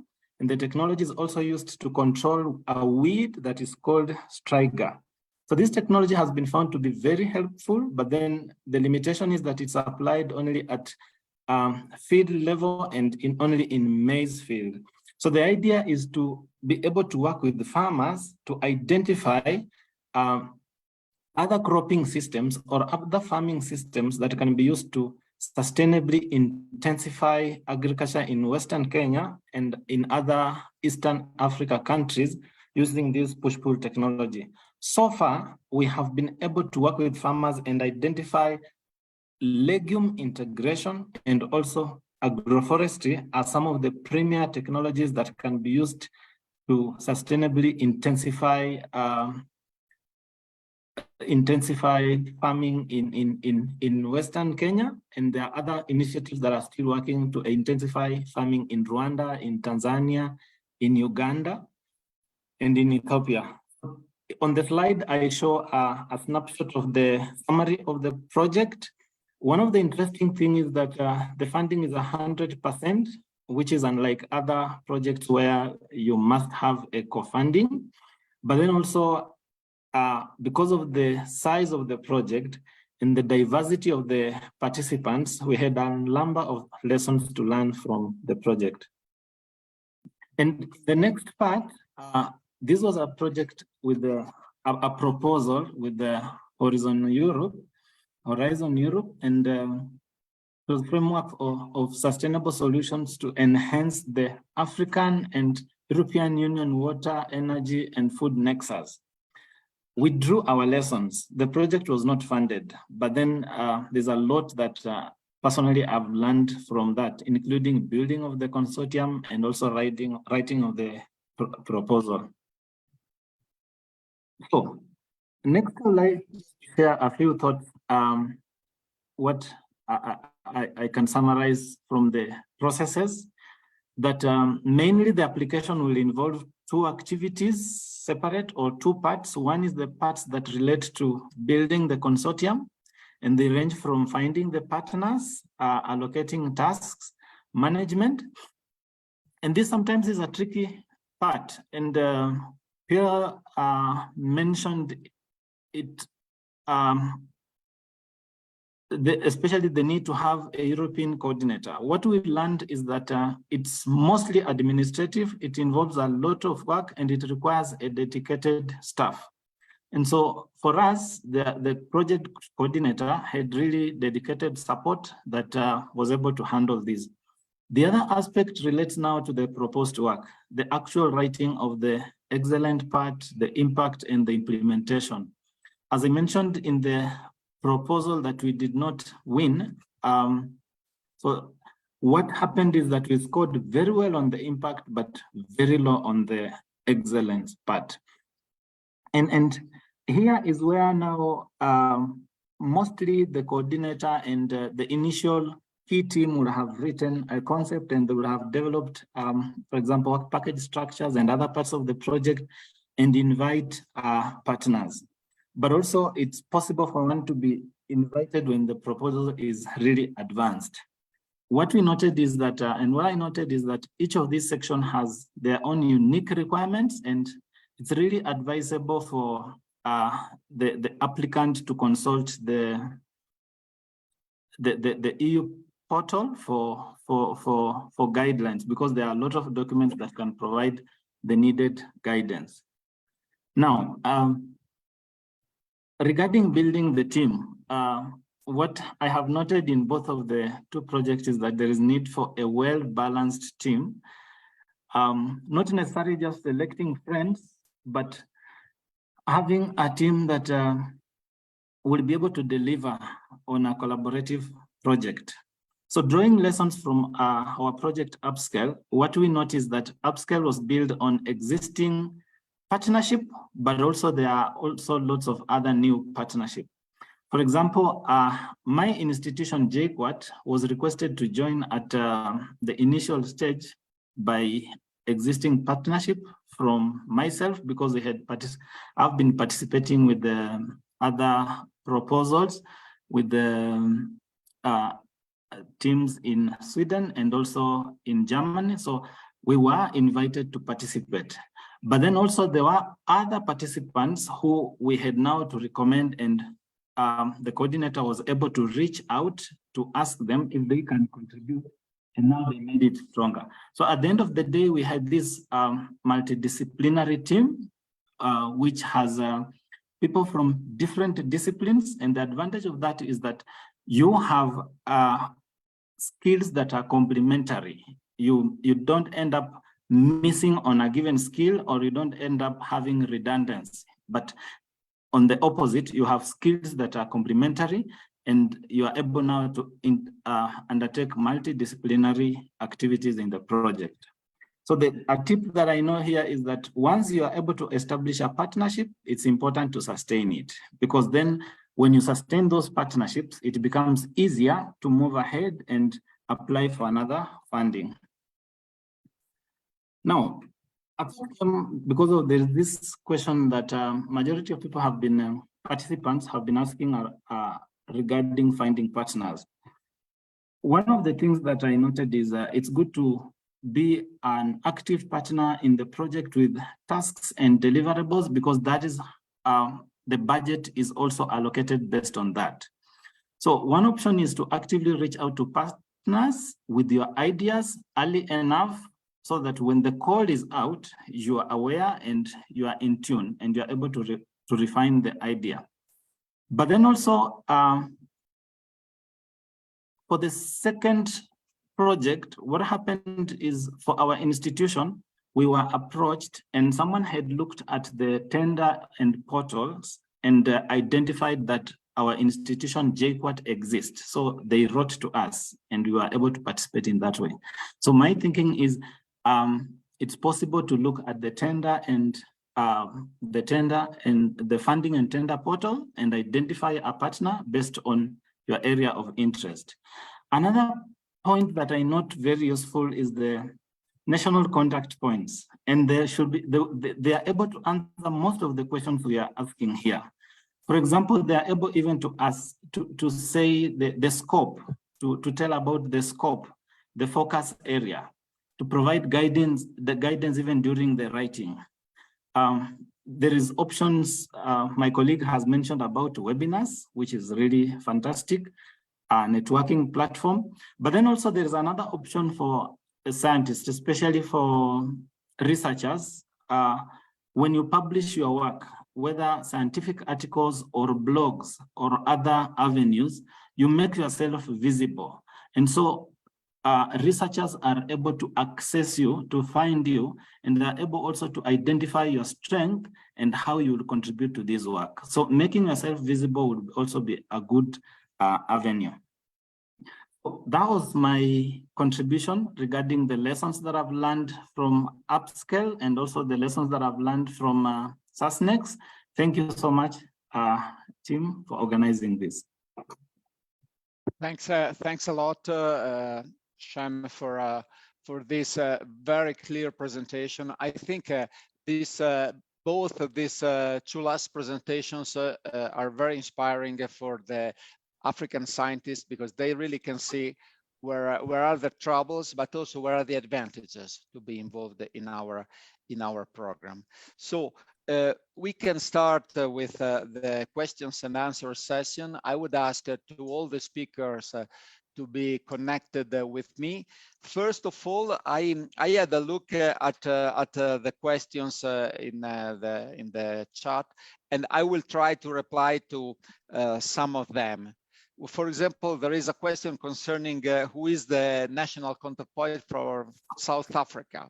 Well, South Africa has been one of the first countries to have a contact point, and they also set up a program that is called ESASTAP, that is extremely efficient. They are working very, very well. And they are all, well, I don't want to make names because there are several people working there, but they are extremely knowledgeable about the program. And I also would like to mention that there will be a specific event for South Africa, I think the 15th of February. Ahmed, correct me if I'm wrong, but it's right, not the 15th of February. And they are extremely good. They are extremely aware of what is happening. Then there is a question that is quite recurrent about participation of English partners to our program. Well, as you know, unfortunately, with Brexit, UK get out of the European Union. So they obviously have been key players in our program, and their universities, their research centers has always been very attractive for European and international scientists. What is happening that there could be another option for them to be involved, that UK will become an associated country.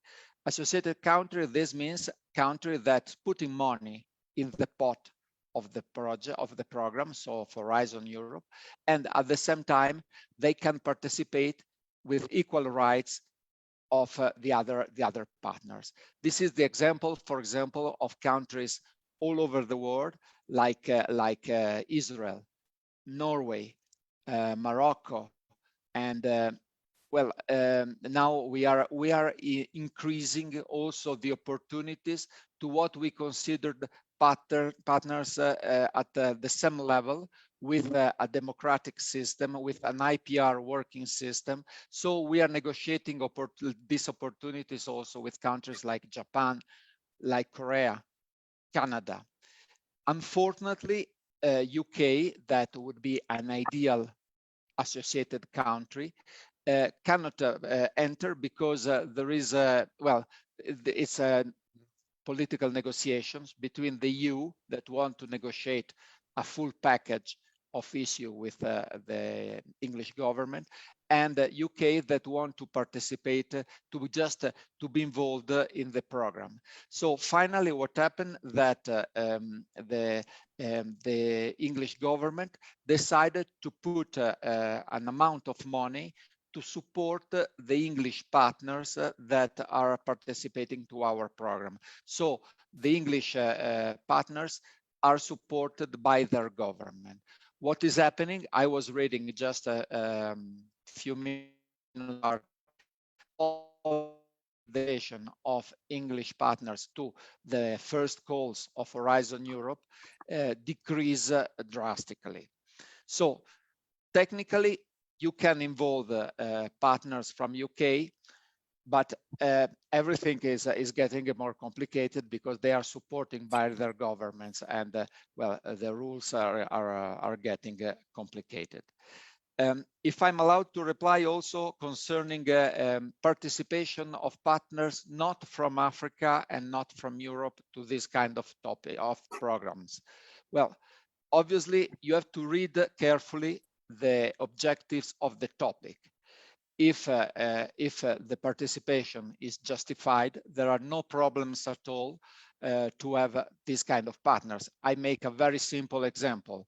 There is a topic focused on coffee production. So obviously you have a producer, you have processing factories in Europe, economists in Europe. At the same time, you'll have obviously partners from Ethiopia, from Kenya, from others key countries in Africa, and then you can have a partner from Brazil or a partner from Colombia. This can be justified by the topic. Obviously, that to include partners that doesn't have any reason to be there, it's the first way to have an unsuccessful proposal. Okay, I see there is a question from Gambia concerning Marie Sklodowska-Curie actions. Maybe Julie wanted to reply to it. Yes, actually, if you allow me, I wanted to use this time of question and answer session to add some information, because I saw different questions in the chat, and actually, sorry, I tried to answer by typing, and I think I simply removed one of the questions. So sorry for this. Please go ahead. Go ahead. No, what I wanted to first say is that indeed, if you have some questions specifically related to your country about participation as such here, I won't have the possibility to answer live, but of course we can still have a check afterwards if you want to reach out to us. That's one thing. The other thing is that most of the questions, several of the questions were related also to how to find some partners and how to create some consortia to apply to these different calls. So here I would like to say again that in the list of links that we have shared, both Piero and myself, there is the link to the funding and tender portal, where you actually have a tool which is a partner search. So here you can have a look to partners already involved who would be looking also for partners in some specific fields according to the different calls. So I would really encourage you to have a look at this tool, which is very, very useful. So again, it's on the portal and on the funding and tender portal, where you can indeed find this partner search tool. So it's in our presentations. Thank you. I think I see that Ahmed is sharing the link. And actually, yes, I wanted to share the link also in the chat, but I don't think I can share with all the attendants. So that's one thing. Also, I would like just to say again that, or to stress, because I don't think I did it beforehand, that actually, as I said, MSCA are open to all, but just for you to understand that you can be involved in the MSCA either as a beneficiary or as partner. So if I can just take 3 minutes to explain the difference between the two. So organizations from Africa, for instance, can participate to all the main action. So as associated partner to doctoral networks, staff exchanges, postdoctoral fellowships, and co-fund. As beneficiary only to doctoral networks, meaning that indeed being beneficiary as an African organization can happen only within the doctoral networks action. Being beneficiary means that you sign the grant agreement, you have some requirements, minimum number and geographical requirements, and you receive funding directly. Being associated partner means that you contribute to the action, you host staff, you host researchers, but you do not receive directly the funding. It's actually the beneficiaries of the consortium will get the funding, and then there is kind of agreements between beneficiaries and partners involved in the consortium. So just wanted to say that you should not see being only partner and not beneficiary as a disadvantage. Actually, it's still interesting to be associated partner because indeed you are fully in the project, but you in the end have some kind of lighter processes as well. So maybe you could even see some benefits to that. As individual from Africa, you can participate again also in all the main actions. So doctoral networks, staff exchanges, postdoctoral fellowships, and co-fund. And here I just would like to stress, because also it may reply to some of the questions from the chat, that for doctoral networks, individuals apply to the program of their choice through the EURAXESS job portal. So on EURAXESS, you have the job portal where you can find offers from the different institutions and organizations looking for researchers. Staff exchange and involved, of course, in the program, in the action. For staff exchanges, the staff participates through the sending institution. For postdoctoral fellowships, the same. Actually, researchers have to find a host organization, and you can do that through EURAXESS job portal again, EURAXESS portal, sorry. And for co-fund, again, the EURAXESS job portal is the way for individuals to apply. So I don't know if it clarifies, but again, between EURAXESS and the funding and tenders opportunities portal, you will have really plenty of resources to better understand and to get access actually to the right networks, to the right partners, to identify interesting positions. So I really encourage you to have a look at these links. Also, maybe, as again we said several times, rely on the MSCA national contact points who are really of great help. But again, they are not in all the countries. So that's why also we were so happy that there has been an office for Africa opened by EURAXESS, because for us indeed it's another opportunity for African researchers and organizations to find the right information. And maybe just one last thing. Sorry, I'm very, very long. But I just wanted also to say that we also have a very active African chapter of the Marie Curie Alumni Association. So the Marie Skłodowska-Curie Actions have a great network of alumni. This is so the Marie Curie Alumni Association, and there is an African chapter. And here as well, you may find some good examples of, good practices, previous fellows and organizations involved in the program who could also be of help. So it's always useful also to rely on such a network. And I stop here. I don't know actually if I replied to the question to the initial question. Well, the question was concerning Gambia, but I think talking about the national contact points you reply. And the question about Gambia was also about how to find a partner, actually, because I saw it in the chat, and indeed that's really important to understand where to find the information. Thank you. No, thanks a lot to you. Well, I just get to the question. The last one is when we consider the impact, it's that it must have an impact only on African economy, all economy. Well, you have to read the topic to understand, and generally the impact is involving, well, these are anyway European projects. So you have also to take it into account the impact that this can have for the European science in that specific area, but also in other areas. And on this purpose, I would like to mention, someone asked about topics on child labor. Well, obviously, this is a very sensitive, important social issue. And this also, on this purpose, I would like to mention that many times you don't have to expect to find exactly your topic, your specialization in the area, in the title of the topic. But you must be very strategic. For example, if you think about child labor, for example, if there is a topic dealing with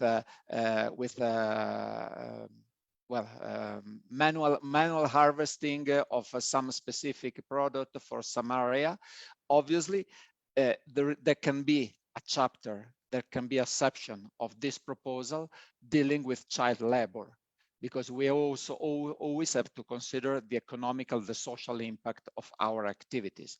So maybe this is a very technical proposal, but there can be a part on the social impact of the work that is planned. So, and I'm glad also if our scientists, our testimonials can interact also on this issue. So it's important also when we draft the proposal to take into account all these aspects. Another issue on the evaluation process. Well, the evaluations are carried out in Brussels.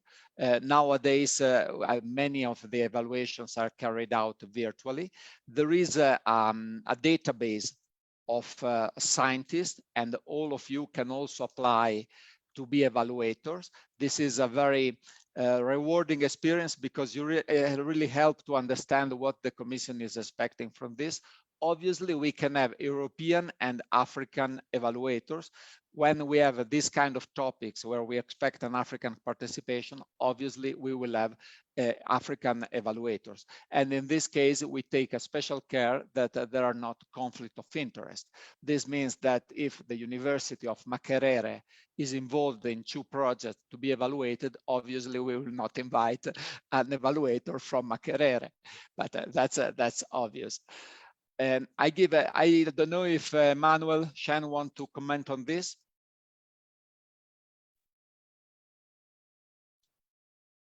Yeah, thank you. Please. Yeah, just the first thing that I really like to suggest is, especially for finding partners, one of it's the most important thing because the quality of your proposal, one of the criteria is the capability of who is participating. So it's important. One thing I've learned from the process is that it's important for you to be part of networks so that you can know where institutions share their experiences, their expertise, and the Commission has already provided such a platform. It's one of the how we were able to be successful. We got in touch with an institution in Germany that had experience on developing automated aquaculture systems. And if you are alone in your own space, you'll not be able to know that. And that really helps.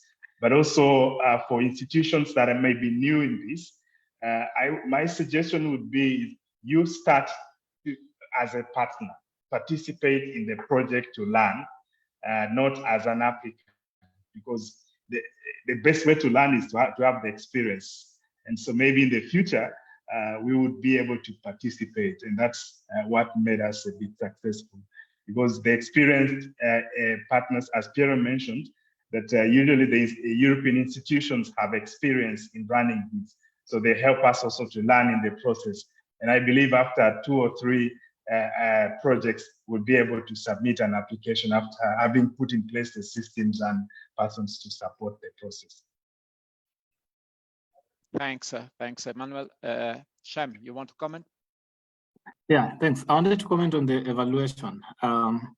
One of the advantage of the EU proposal is that there is information in advance regarding what will be evaluated. So it's possible for one to expect and to tailor the proposal to meet the requirement. Because when you look at those documents, especially the call, you'll realize that certain specific words are used. And even during our implementation, one of the things we were guided is when we are making either our budget or when we are making our text, we use language that will be familiar or language that correspond to the one that has been used in the call, language that will be familiar with the EU team. So to me, the evaluation aspect, I think it's possible for a proposal that is well developed to go through, because when it's being developed, one can write while still referring and looking at what exactly is required. But that means that the proposal has to be developed early in time, because in most cases, when building the consortium, you realize that there is a task that is missing either a leader or a participant to work, and then you want to reach out to that person, and maybe you don't know the person well, so the writing also can take a different tangent from the overall framework of the proposal. And so the best thing then is to start earlier, 6 months or 1 year in the process, because that also gives the coordinator time to revise the task or revise the work package to align it to the proposal so that it's not rejected in the evaluation process. Thank you. Yeah, no, thanks. That's very clear. It's essential to start early. And obviously, well, reading at the beginning of the comments, this is not an easy task. But to enter into this project is something that can help to build up your career, to increase your number of publications, and to see also a new reality. Because as you mentioned before, you are invited to meetings in Europe or in other parts of the world to follow the project. And for my experience, I've seen many scientists that the moment that they were in a project, they have been invited also to other projects. So yes. Yeah, so this is also very rewarding and to their activity. There was a question concerning Israel. Israel, as I say, is an associated country, so they are very welcome to be involved in the project. And by the way, they are extremely successful. There is a question concerning if there is an opportunity to learn how to prepare proposals. Well, EURAXESS is very active on this. They offer opportunities to draft proposals in different languages. So please follow their websites, and they will give a lot of information on this. I don't know, colleagues, Hamed, how do you want to proceed? Floor to some other questions or something I missed? Also, the other speakers, if they want to intervene to reply to some question I missed. Yes, maybe. Yeah, please. Sorry. No, go ahead. Please. Yeah, I saw a question on the private sector participation. I don't know if it was already responded to. Yes, one of the things that Horizon Europe provides for is the possibilities of commercialization of research. And there is a very specific guidelines on that. And yes, we have in our projects private companies participating. Of course, there are conditions for their participation in terms of financing, which are all stipulated in the call for proposals. Yes, and thank you. Thanks. And Thanks to if you. I may add, indeed, sorry, may I? Yeah. Please go ahead. Go ahead. Thank you. No, just to say again that because indeed I saw also that question on private sector and companies, and as I said, we really encourage the cross-sectoral cooperation within the MSc as well, meaning that definitely companies can be involved in consortium, and we try really to make the links between research and companies as well. So going really beyond academia. And for instance, for doctoral networks, we have a specific strand, which is industrial networks, doctoral networks. So please have a look also to these opportunities and don't limit yourself, because indeed that's also private sector is definitely welcome and involved. Yes. Okay, thanks. Hamed?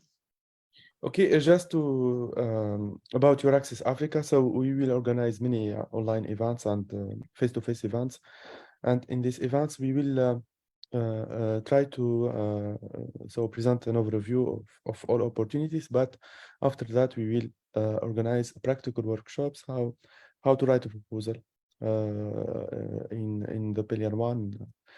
Such individual fellowships, MECA individual fellowship, European fellowships, or global fellowships, and also how to be part in Horizon Europe project, because there is not only one way, there is more than 3 ways to be part in a project in Horizon Europe.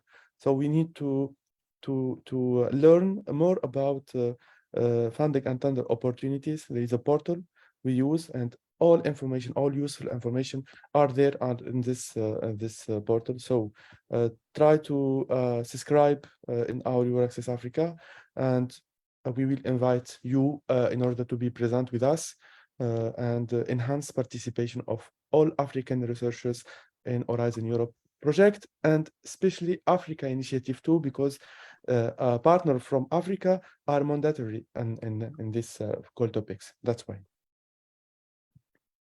Thanks, Ahmed. Well, I see that there is Kingsley that is complaining. Well, we replied to you. I replied to your question about the future of work and child labor.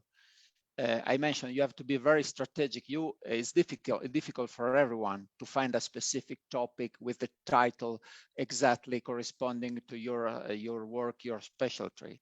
But you have to consider that these are extremely important issues that can be integrated in other topics. So you have to think strategically. You have to have a look at the topics and propose yourself the work you're doing also to other scientists dealing with other areas of research. This is for Africans. This is for Europeans. It's always the same, you know. I mean, you need really to interact with other scientists, with other project drafters, to find the ideal solution, as the colleagues were mentioning before. Piero, I will add something very important. Please. So Please. increase your visibility, communicate more about your researches. This is very important. So if there is a university, so the website, we put all information about website. We need to have more and more visibility to in order to be part in this project. So good. And then I also would recall what Shem say, that well, it's important to participate. Well, African Europeans, the first time they draft a proposal, they will not have many chance to pass, because they have to learn. It's a learning process. So the first time, if you don't succeed, don't give up. You try again, and then you will be successful. That's also essential to remember. I don't know if we want to give the floor to some of the attendees. Yeah. There is Frederick. So Frederick, please open your mic.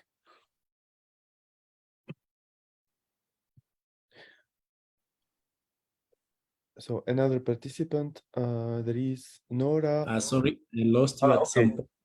Yes, go ahead. Okay. Yes. I'm Frederick from Kenya. I work with the Kenya Institute of Business and Counseling Studies. And also I'm a project manager with Youth Against Drug Abuse Kenya. So I'm happy for the presentation. This is a good opportunity.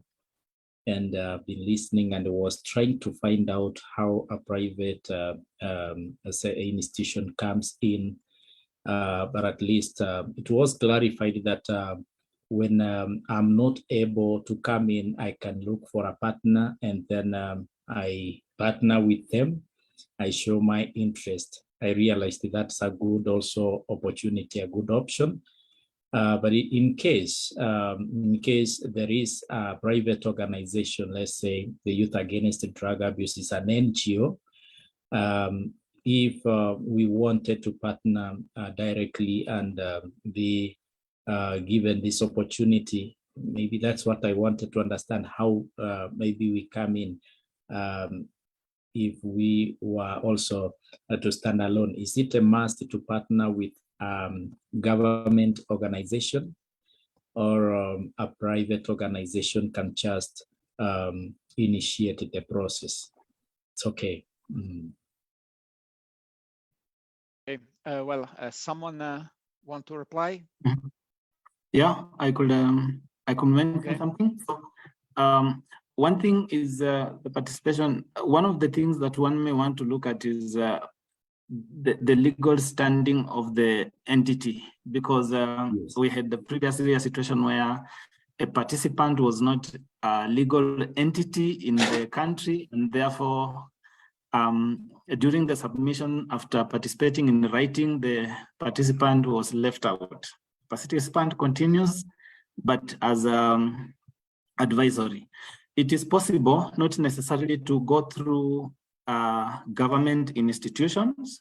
In SASNEX, we had different non-government organizations that were directly participating in their own, with their own work package and with their own budget. What is mainly required is having a task or a work package that is associated with your role, and that's where your budget goes, and you'll participate. I don't know whether I've made some clarification. Yeah, maybe to add on to what Shem has said, for us, the primary criteria is your value proposition or specific activity that you'll be performing in the project. So once that is clarified, and then because the issue of the legal entity comes in. But if you do not, it also sometimes that you have a very small task to play, and there is a provision that if there is the budget is so small, and then you could be a service provider, a third party provider in some cases, and it's allowable that you can have maybe up to 60,000 euro for that. So if in case your task is small, if you've identified it and it's small, then you can be attached to one of the main partners in the project, and then you provide the service as a third party. Yeah, that is very clear. Thank you very much. Thank you very much. Thanks to you, Frederick. Well, I see there is a question, the last one from Eric. What is the experience of Emmanuel or Shem on topic initiation, not mentioning the call for proposals? For example, specific insect control in ABC crops.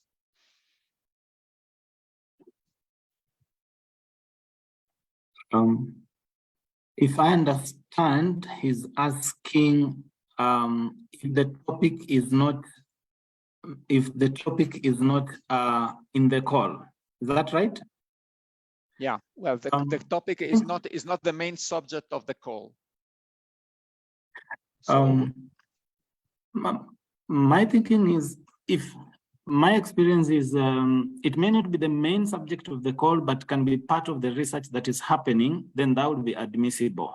But then if it's completely different, in most cases, even the way the work plan is, the way the work package, it will stand out different.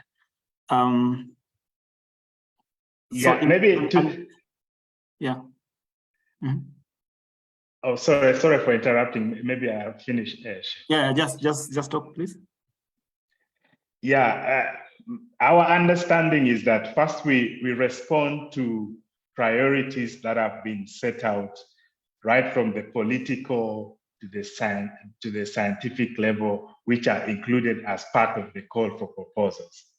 So if you're a scientist, then you understand that your specific topic, for example, you mentioned the ABC, specific insect control in ABC crops. So you check for which topic within the call is related to that area, and then we can respond. But if it is completely far away from it, of course, it's also, my understanding is that it's a way of testing if scientists actually understand how their work fits in to the broader continental aspirations of the EU and AU.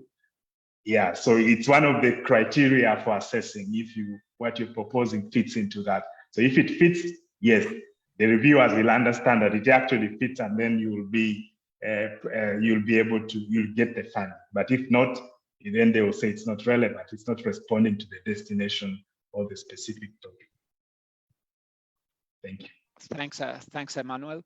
Well, I see an interesting comments from Faith Blackmore that ENRICH in Africa can support the African entity to apply for EU funding. So it's also, there is also her email address. So obviously you are very welcome to get in touch with ENRICH Africa. Well, I think we are ending up our 2 hours and a half session. So I hope you will be all satisfied by this interaction. Well, I would like to say that for many scientists, this is, well, obviously some of them are very experienced, and this can have been helpful to learn more about the Africa Initiative 2 or about some detail. For some other, this is the first touch with the European reality, with our Horizon Europe proposals. So in this case, I really warmly suggest you to read the documents, to have an idea, and then anyway, in the next days, in the next weeks, we will have other events, and you are really welcome. Here we are to try to reply to your questions and to interact with you on any issue. That said, I really would like to thank all the speakers for their great support. Thanks Julie, thanks Shem, thanks Emmanuel, and thanks Ahmed for your great job for organizing this. I also want to thank Glenn, that is our brave assistant that really support us in all of this. So, well, I wish you a great day today and good work with Horizon Europe.